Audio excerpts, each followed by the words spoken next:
यूँ तो आपने बहुत से रोटी बैंक देखे और सुने होंगे, लेकिन आज हम आपको एक ऐसी रोटी बैंक पर लिए चलते हैं जहां ज़रूरतमंद लोगों को सिर्फ रोटी ही नहीं बल्कि खाना तैयार करने की पूरी सामग्री दी जाती है। जी हां, हम बात कर रहे हैं नई दिल्ली के ओखला विहार इलाके के एक रोटी बैंक के बारे में। ये रोटी बैंक देश की एक जानी मानी सामाजिक संस्था work for compassion Delhi chapter की ओर से चलाया जा रहा है। अब हम इस रोटी बैंक में पहुंच चुके हैं। यहाँ वर्क संस्था से जुड़ी कुछ महिलाएं हैं जो राशन लेने पहुंचने वाली महिलाओं को शिक्षा और सामाजिक सेवा से संबंधित कुछ महत्वपूर्ण बातें बता रही हैं। इसके बाद यहाँ सिलसिला शुरू हो जाता है राशन किट वितरण का, जहाँ लिस्ट में दर्ज नामों के आधार पर विधवा और बेसहारा महिलाओं को 1 माह का राशन दिया जा रहा है।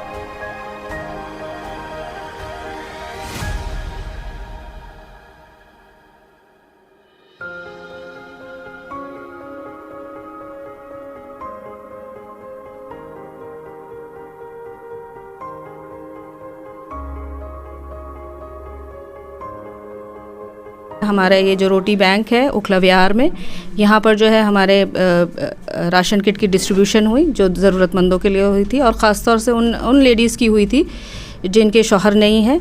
और हमारी निरंतर ये परस्पर जो ये कोशिश है कि इन तक ये जो है हमारी जो सेवा है ये पहुँचती रहे।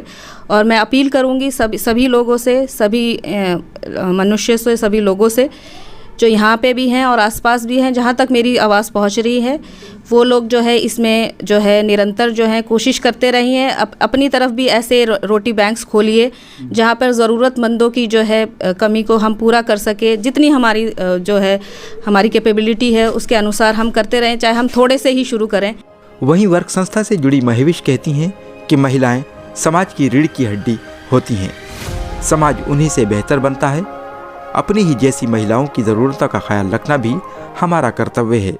महिलाओं को जैसे कहा जाता है कि समाज की रीढ़ की हड्डी होती हैं और समाज उन्हीं से बेहतर बनता है, तो मैं अपने आप को इस तरह से समझती हूँ कि मैं अपना क्या कर्तव्य, क्या दायित्व समाज के लिए दे सकती हूँ, तो उसलिए आगे बढ़कर आती हूँ। और आज मैंने देखा कि मेरे समाज में ऐसी कुछ बहनें ऐसी हैं जिनके पास कुछ आवश्यकताएं हैं जो किसी से नहीं कह पाती, तो हम उनके लिए एक प्लेटफॉर्म बनाया है कि वो यहाँ पर आएँ और अपनी जो भी ज़रूरत है वो हमें बताएं, और हम उसे जैसे भी हो सकेगा पूरा करने की कोशिश करते हैं।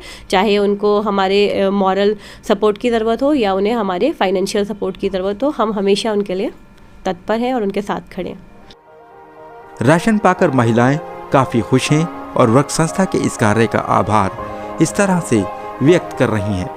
मुझे राशन मिला है यहाँ पर और इन मेमों ने बहुत अच्छी अच्छी बातें बताई, मतलब एक करके चलना, सबके साथ मिल के रहना, दुख सुख समझना एक दूसरे का, ये बातें बताई। राशन मिला NGO की तरफ से। अब मेम साहब ने अच्छा बात बताया, दिन से नाम का बात बताया, अल्लाह रसूल का। बस इस राशन किट में ज़रूरत का क्या क्या सामान है, वर्क वॉलंटियर आतिफ जावेद ने बताया। ये टोटल हैं 5 आइटम, और ये बेसिक जो नीड के सामान है वो हैं सारे, जिससे हर इंसान को ज़रूरत है, डेली ज़रूरत है इसकी। दाल, आटा, चावल, तेल, और जितने भी लोग हमने ये चयन किए हैं उन सारे लोगों को राशन दिया जाता है हर मंथ। कम से कम हमारे पास 150 लोग समथिंग है, अभी हैं हमारे पास। हम पूरा वो देख रहे हैं उनका, और 150 लोग किट जाती हैं पर मंथली। तो देख रहे हैं आगे और भी लोग मिलते हैं तो हम लोगों की मदद करेंगे।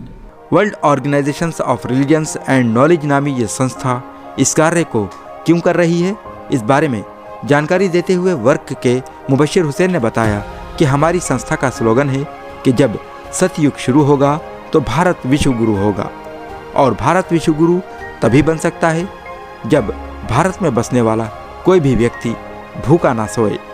हमारा एक स्लोगन है कि सतयुग जब शुरू होगा तो भारत विश्व गुरु होगा। तो भारत विश्व गुरु कैसे होगा? भारत विश्व गुरु ऐसे होगा, बहुत सारी चीज़ों पे काम करना पड़ेगा।